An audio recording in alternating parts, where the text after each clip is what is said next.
Assalamualaikum warahmatullahi wabarakatuh. Selamat pagi, selamat siang, selamat malam, dan selamat pagi kembali. Berjumpa lagi dengan saya di Mr. T Channel, channel yang membahas seputar hal-hal kecil yang mungkin bisa Anda kerjakan sendiri. Baik, bersama Jas Merah, kali ini saya akan membagikan tutorial cara kalibrasi Matic. Ini adalah Honda Jazz Itzy Matic 2005. Kemelelet ya tadi, dia sudah tidak menggunakan kunci tusuk, sudah tidak menggunakan kunci konvensional, tapi sudah di-upgrade ke keyless entry. Baik, untuk melakukan kalibrasi Matic, alat yang kita perlukan satu adalah kabel jumper dan kunci pas 10. Kunci pas 10 ini untuk melepas kutub negatif dari kabel aki. Sedangkan kabel jumper tadi ya nanti akan kita gunakan untuk menjumper soket dari OBD2. Soket OBD2 nanti akan ada yang di jumper. Lepaskan kabel aki negatif. Ini menggunakan baut 10 ya. Jadi kita buka menggunakan kunci pas 10. Setelah kabel negatif aki terlepas ya, kita hidupkan, kita posisikan saklar lampu utama ke on ya, seperti kita menghidupkan lampu utama. Kita biarkan selama 3 menit. Kemudian setelah 3 menit ya, saklar lampu utama kita kembalikan ke mode off. Kemudian kita pasang kembali kabel negatif akinya. Pastikan konektor kabel akinya kuat ya. Kemudian kita hidupkan mesin.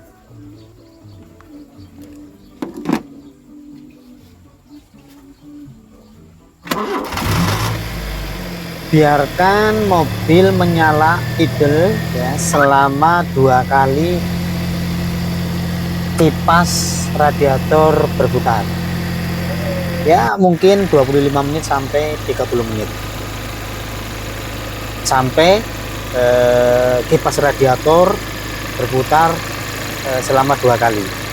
Kita biarkan mobil dalam keadaan duduk. Atau jika misalkan mobil Anda sudah panas, sudah dipakai jalan-jalan, itu nggak perlu sampai lama. Intinya ini untuk mendapatkan suhu mesin yang optimal. Nah, dan ini nyala kipas yang kedua pada mobil saya ini. Kipas sudah berputar 2 kali. Kemudian kita matikan mesin.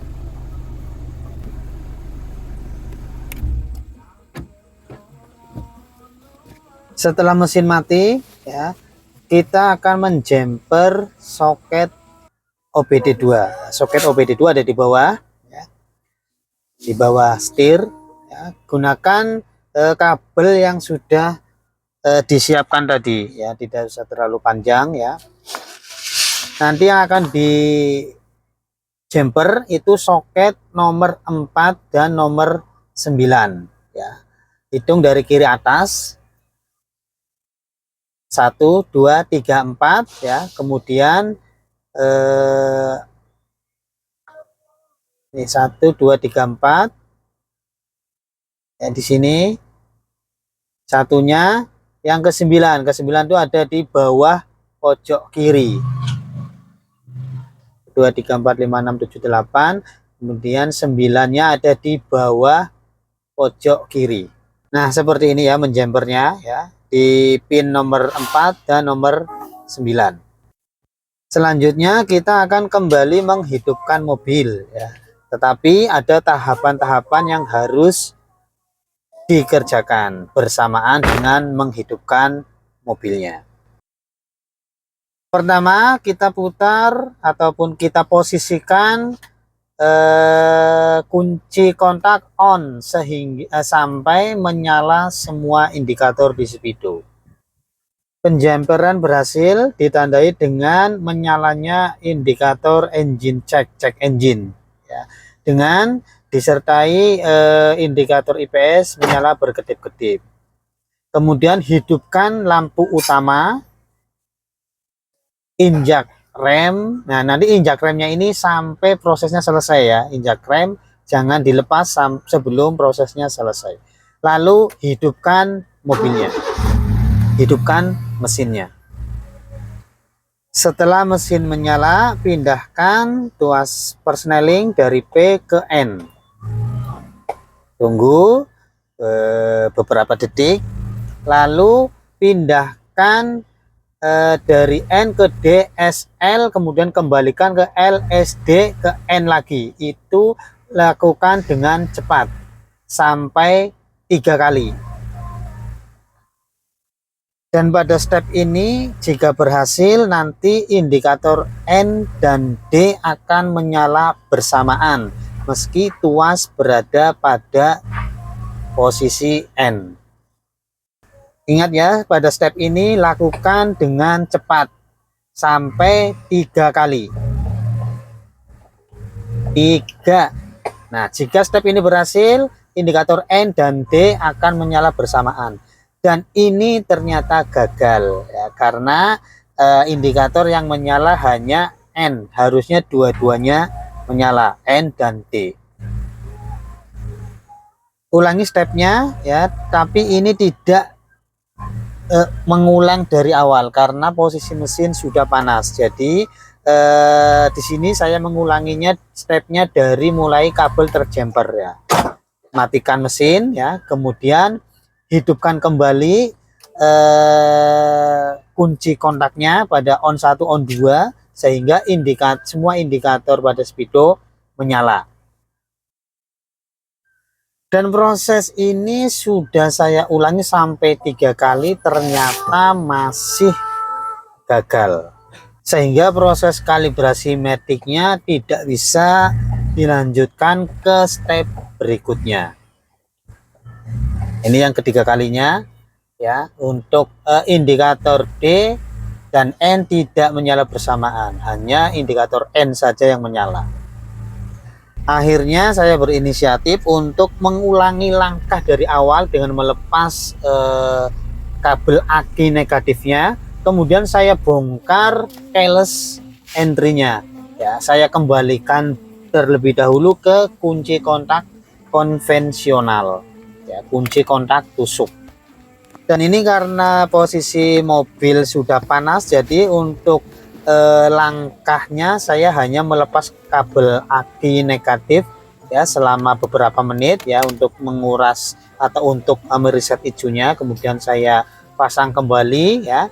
Dan proses berikutnya, kabel dalam keadaan masih terjumper ya, kunci kontak on sampai semua indikator di speedo menyala ya, kemudian injak rem dan hidupkan mesin.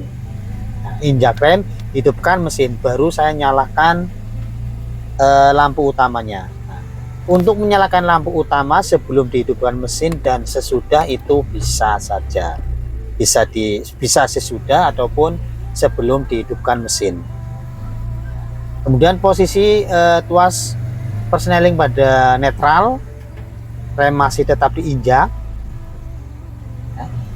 Ingat ya, tetap injak rem sampai prosesnya selesai.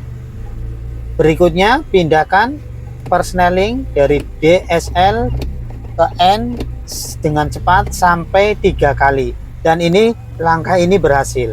Indikator N dan D menyala bersamaan. Ya. Posisi persneling masih di N ya. Tunggu nanti jika indikator D mati. Nah, seperti indikator D mati, pindahkan persneling ke D. Tunggu hingga indikator D-nya ini mati. Jika indikator D mati, nanti pindahkan persneling ke N dan selesai. Lalu matikan mesin, cabut kabel jumper OBD2-nya, dan kita coba hidupkan kembali. indikator check engine mati, kemudian indikator IPS tidak berkedip-kedip ya, karena kabel jumpernya tadi sudah kita lepas dan kalibrasi maticnya berhasil. Mudah-mudahan nanti ada perubahan pada maticnya.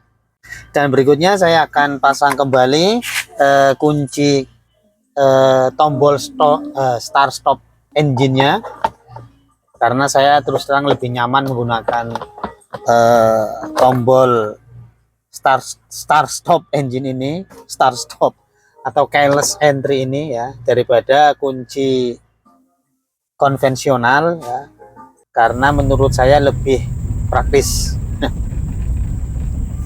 Baik, demikian dari saya, mudah-mudahan bermanfaat. Mohon maaf apabila ada kesalahan dan kekurangan. Do it yourself, 1000% resiko ditanggung penumpang. Assalamualaikum warahmatullahi wabarakatuh.